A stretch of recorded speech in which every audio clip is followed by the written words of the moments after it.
नमस्कार दोस्तों, स्वागत है आपका ज्ञान वास्तु चैनल में। दोस्तों, इस वीडियो में हम बात करने वाले हैं महाशिवरात्रि, जो कि मार्च के महीने में पड़ने जा रही है। दोस्तों, आपको बता दें कि आपकी जो मनोकामना है, जो इच्छा है, वह पूर्ण हो जाती है अगर जो मैं इस वीडियो में आपको वह उपाय बता देता हूं और आप उसे उपाय को इस माध्यम से कर लेते हो तो मानकर चलिए, आपका जीवन बदलने की ताकत रखती है। क्योंकि दोस्तों, आपको यह तो झांत ही होगा कि जो भगवान भोलेनाथ हैं, ये सभी देवों से ऊपर होते हैं। दोस्तों, आपको बता दें कि आप अगर जो मैं इस वीडियो में आपको बताने जा रहा हूं वह कर लेते हो तो मन कर चलिए, आपका जीवन तो बादल की जाएगा, साथ में लाखों और करोड़ों व्यक्तियों का जीवन भी बदल सकता है।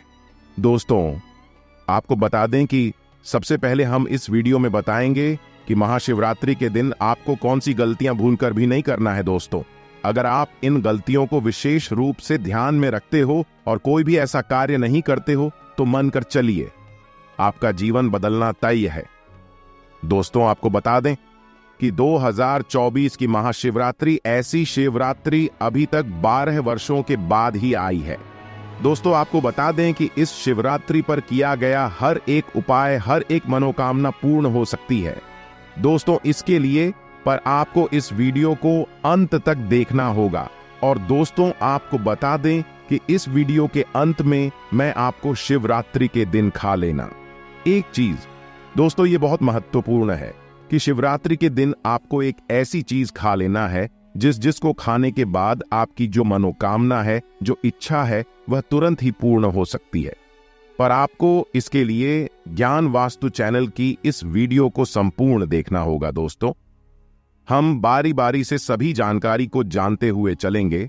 तो सबसे पहले हम जानेंगे कि हमें कौन सी बातों का विशेष रूप से ध्यान रखना है और कौन कौन सी हमें गलती भूल कर भी नहीं करना है। इसके बाद हम जानेंगे कौन सा उपाय करने मात्र से ही हमारा जीवन बदल सकता है। इसके बाद जानेंगे कि हमें कौन सी उपाय करनी चाहिए और उसके बाद हम जानेंगे कि ऐसी कौन सी एक चीज है जिसे खाने का लेने मात्र से हर एक मनोकामना 1 से 2 दिन में ही पूर्ण हो सकती है। दोस्तों, इस वीडियो को पूरा देख लेना। मैं सौगंध खाता हूं कि आपकी जो मनोकामना है, जो इच्छा है, वह पूर्ण ना हो जाए तो मुझे बताना। दोस्तों, चलिए सबसे पहले हम जान लेते हैं कि महाशिवरात्रि कब है। महाशिवरात्रि 2024 फाल्गुन महीने के कृष्ण पक्ष की चतुर्दशी तिथि को महाशिवरात्रि मनाई जाती है। दोस्तों, शिव भक्तों के लिए महाशिवरात्रि का त्योहार बहुत महत्वपूर्ण होता है। हर साल भोलेनाथ के भक्तों को महाशिवरात्रि का बेसब्री से इंतजार रहता है। महाशिवरात्रि शिव पूजा के लिए श्रेष्ठ दिन माना गया है। यह शिव और शक्ति के मिलन का दिन है। आइए जानते हैं अगले साल 2024 में महाशिवरात्रि की डेट। पूजा मुहूर्त 8 मार्च 2024 को महाशिवरात्रि मनाई जाएगी। इस दिन सुबह से लेकर रात्रि जागरण कर शिव पूजा का विधान है। दक्षिण भारतीय पंचांग के अनुसार माघ मास के कृष्ण पक्ष की चतुर्दशी तिथि के दिन महाशिवरात्रि का त्योहार मनाया जाता है।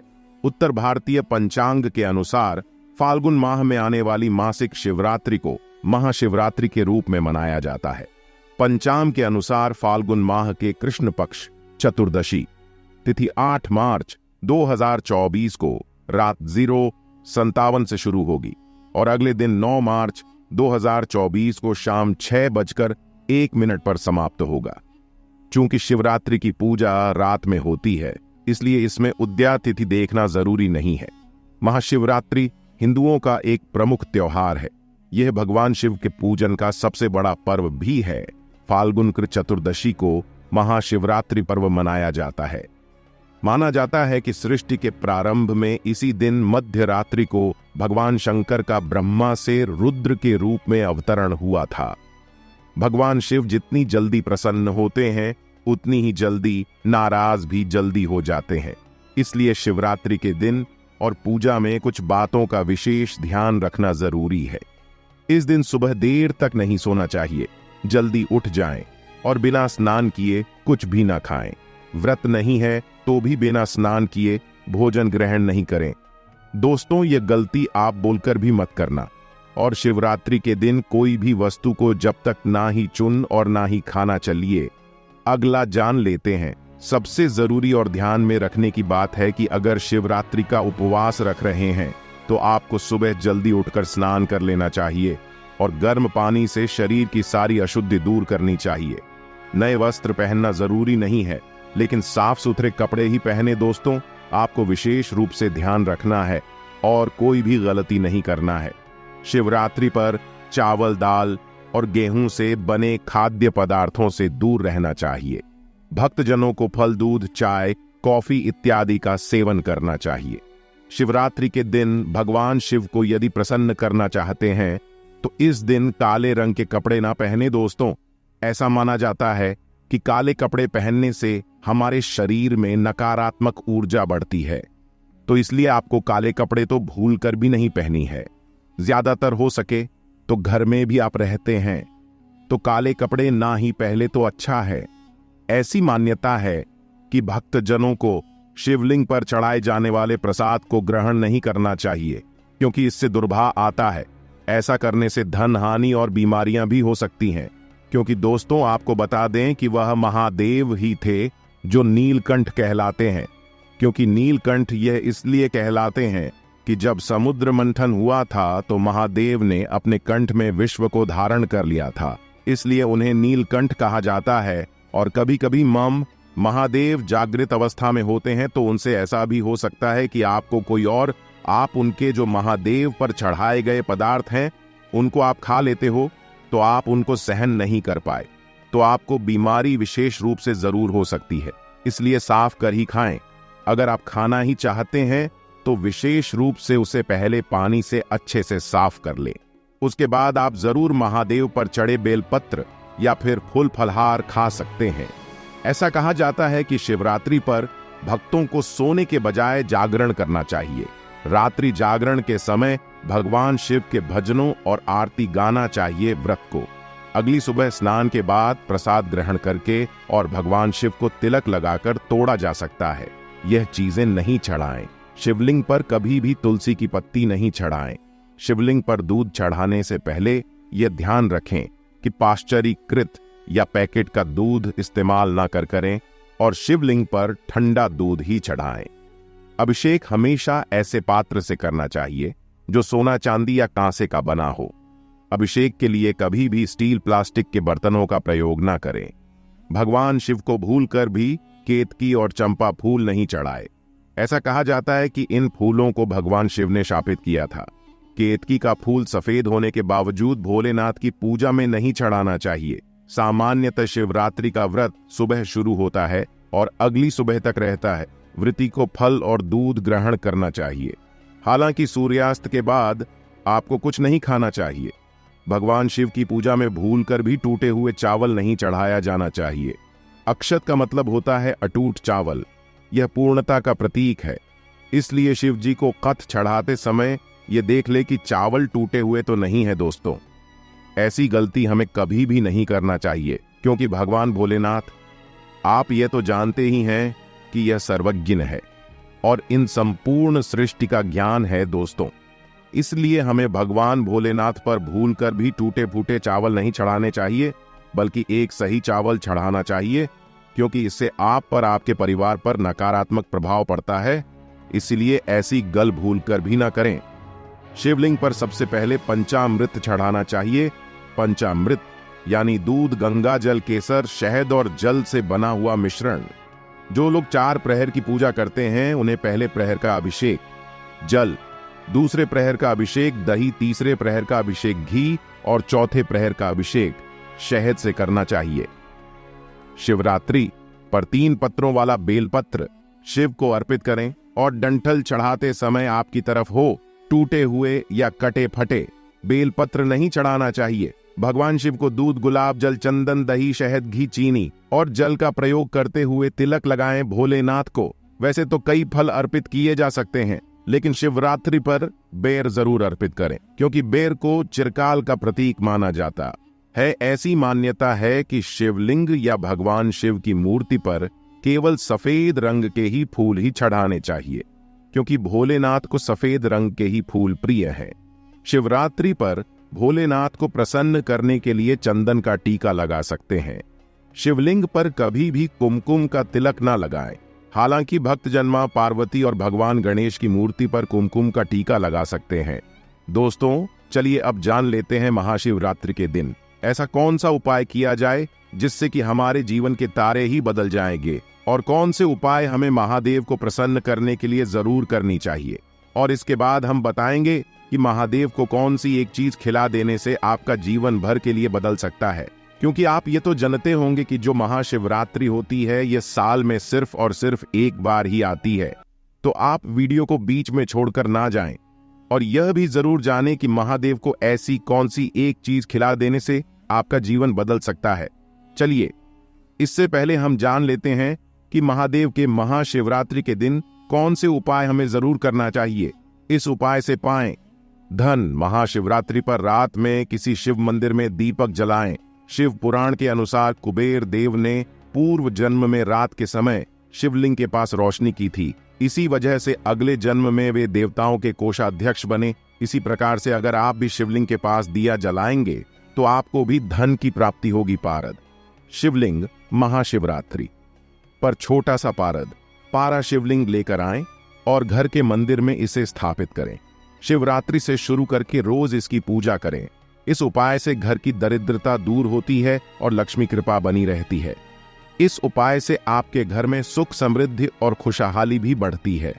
नौकरी या व्यापार में तरक्की के लिए यदि आप चाहें तो शिवरात्रि पर स्फटिक के शिवलिंग की पूजा कर सकते हैं। घर के मंदिर में जल, दूध, दही, घी, शहद और शक्कर से इस शिवलिंग को स्नान कराएं। ओम नमः शिवाय मंत्र का जप कम से कम 108 बार करें। इस उपाय को करने से आपको नौकरी या व्यापार में आ रही परेशानियों से मुक्ति मिलती है। हनुमान चालीसा का पाठ। हनुमान जी भगवान शिव के ही अंशावतार माने गए हैं। शिवरात्रि पर हनुमान चालीसा का पाठ करने से हनुमान जी और शिव जी प्रसन्न होते हैं। इनकी कृपा से भक्त की सभी परेशानियां दूर हो सकती हैं। सुहाग का सामान। किसी सुहागिन को सुहाग का सामान उपहार में दें। जो लोग यह उपाय करते हैं उनके वैवाहिक जीवन की समस्याएं दूर हो सकती हैं। सुहाग का सामान जैसे लाल साड़ी, लाल चूड़ियां, कुमकुम आदि दें। ऐसा करने से आपके पति की आयु लंबी होती है और आपके दाम्पत्य संबंधों में मधुरता बनी रहती है। अनाज और धन का दान। महाशिवरात्रि पर किसी जरूरतमंद व्यक्ति को अनाज और धन का दान करें। शास्त्रों में बताया गया है कि गरीबों को दान करने से पुराने सभी पापों का नाश है और अक्षय पुण्य की प्राप्ति होती है। आप चाहे तो इस दिन किसी शिव मंदिर में जाकर शर्करा का दान भी कर सकते हैं। बेल के पेड़ के नीचे ऐसा करें।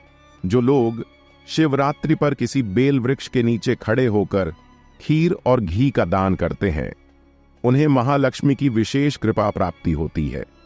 ऐसे लोग जीवन भर सुख सुविधाएं प्राप्त करते हैं और कार्यों में सफल होते हैं। दोस्तों हमने आपको बड़ी बीरक से सभी उपाय अभी तक बता चुके हैं। इसके बाद हम अब बताने वाले हैं वह एक उपाय जो आपको कौन सी चीज खा लेना है जिससे आपका जीवन बदल जाएगा, या फिर आपकी जो मनोकामना है पर 1 से 2 दिन में ही संपूर्ण हो जाएगी। दोस्तों मनकर चलिए, ज्ञान वास्तु चैनल ने अभी तक आपने जितनी ज्ञानवर्धक जानकारी बताई है उतनी ज्ञानवर्धक जानकारी आपको कोई और नहीं बताया। अब दोस्तों मैं आपको बताने जा रहा हूं कि महाशिवरात्रि के दिन ऐसा कौन सा उपाय कर लेना है या कौन सी आपको एक चीज खा लेना है जिससे आपकी मनोकामना 1 से 2 दिन में ही पूर्ण हो सकती है। दोस्तों आपको बता दें कि महादेव पर बेलपत्र चढ़ाए जाते हैं, फूल धतूरे चढ़ाए जाते हैं, ये तो हम सब जानते हैं, पर आपको ये तो झांत होगा ही कि महादेव पर भांग भी चढ़ाई जाती है। दोस्तों महादेव को भांग सबसे ज्यादा प्रिय है। दोस्तों आपको बता दें कि महाशिवरात्रि के दिन आपको भांग का सेवन जरूर करना है। दोस्तों आपको बता दें कि भांग का सेवन आपको बहुत ज्यादा मात्रा में नहीं करना है, क्योंकि कई लोगों को भांग चढ़ाना भी जाता है और चढ़ने से वह 1 से 2 दिन तक लगातार असर भी कर सकती है। इसलिए आपको ध्यान रखना है कि आप थोड़ी से कम जितनी आपकी क्षमता हो आप भांग का सेवन उतना ही करें। हो सकता है दोस्तों आप पर भांग का असर बहुत ज्यादा हो जाए, इसलिए सबसे कम से कम जितना दाल का एक कंकड़ होता है, यानी कि दाल होती है हमारी, उसे दाल के बराबर ही आपको भांग का सेवन जरूर करना है। दोस्तों जो लोग महाशिवरात्रि के दिन भांग का सेवन कर लेते हैं तो दोस्तों मान कर चलिए उनका जीवन तो बदल ही बदल जाता है, साथ में उनके परिवार का जीवन भी बदल जाता है। क्योंकि दोस्तों, आपको यह तो झांती होगा कि भगवान भोलेनाथ है, क्योंकि भांग का सेवन जरूर करते हैं। इसलिए आपसे ज्ञान वास्तु चैनल का कहना चाहेगा कि आप भांग का सेवन अवश्य करें, क्योंकि भांग महादेव को अति प्रिय है। और ऐसा भी माना जाता है कि जो इंसान महाशिवरात्रि के दिन भांग का सेवन करता है, उसके जीवन में कभी कोई कष्ट नहीं आता और धन लक्ष्मी, ऐश्वर्या लक्ष्मी की उस पर बारिश होती है। दोस्तों, यह भी माना जाता है कि महादेव भांग को अगर एक बार महाशिवरात्रि के दिन हाथ पर लेकर दाल के कंकर के बराबर खा लिया जाए तो आपकी जो मनोकामना है वह तुरंत ही पूर्ण हो जाती है। दोस्तों, यह हम नहीं कह रहे, बल्कि वेदों और शास्त्रों में भी लिखा है कि आप इस उपाय को करने मंत्र से ही लाभ होता है। दोस्तों, आपसे मैं हाथ जोड़कर निवेदन करना चाहूंगा कि इस वीडियो को हर एक भारतीय नागरिक तक पहुंचाए, जिससे कि उन्हें भी इस छोटी सी जानकारी से उन्हें लाभ की प्राप्ति हो, लाभ ही लाभ हो। दोस्तों, आपसे ज्ञान वास्तु चैनल वादा करता है कि आपको यह लाभ की प्राप्ति ना हो या जो मनोकामना है वह पूर्ण हो जाए। तो मुझे कमेंट करके जरूर बताना, क्योंकि अभी तक मैंने जितने भी उपाय बताए हैं उनसे प्रत्येक इंसान को लाभ हुआ है। आप मिक्स मत करना, नहीं तो आपको बहुत बड़ा नुकसान हो सकता है। इसलिए वीडियो को पूरा देखने के लिए धन्यवाद।